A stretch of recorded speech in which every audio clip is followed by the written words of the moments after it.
Top quality और consistent performance के लिए सिर्फ सिल्वर पंप। टॉप क्वालिटी और कंसिस्टेंट परफॉर्मेंस के लिए सिर्फ सिल्वर पंप, नाम याद रखना।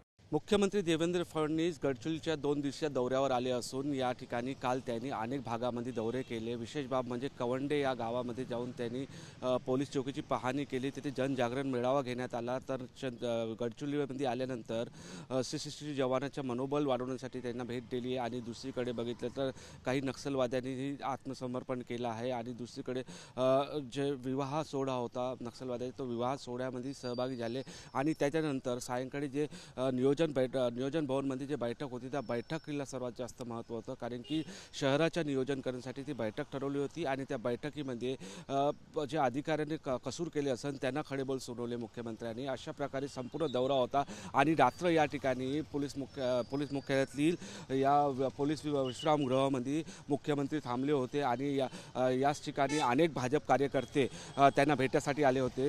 स्थानिक स्वराज्य निवडणूक बघता या दौऱ्याला महत्त्व ठरलं आहे, कारण की स्थानिक निवडणुकीच्या पार्श्वभूमीवर अनेक कार्यकर्ता भाजपचे पदाधिकारी यांच्याशी त्यांनी संवाद साधला। रात्र उशिरापर्यंत मुख्यमंत्री देवेंद्र फडणवीसांनी भाजप कार्यकर्ते संवाद साधला, कारण की मुख्यमंत्री वारंवार येऊ शकत नाही आणि आल्यानंतर त्यांनी सगळ्या कार्यकर्त्याला या ठिकाणी बोलवून घेतलं आणि सविस्तर माहिती घेतली जिल्ह्याची काय परिस्थिती आहे, स्थानिक स्वराज्यामध्ये काय परिणाम होऊ शकते, या संपूर्ण या बाबतीचा आढावा मुख्यमंत्री देवेंद्र फडणवीस यांनी घेतला आहे। आणि आता मुख्यमंत्री देवेंद्र फडणवीस काही वेळानंतर या गडचिरोलीवरून नागपूरला रवाना होणार आहे। कॅमेरामॅन सचिन सह्यानसह मी निलेश डहाट, गडचिरोली।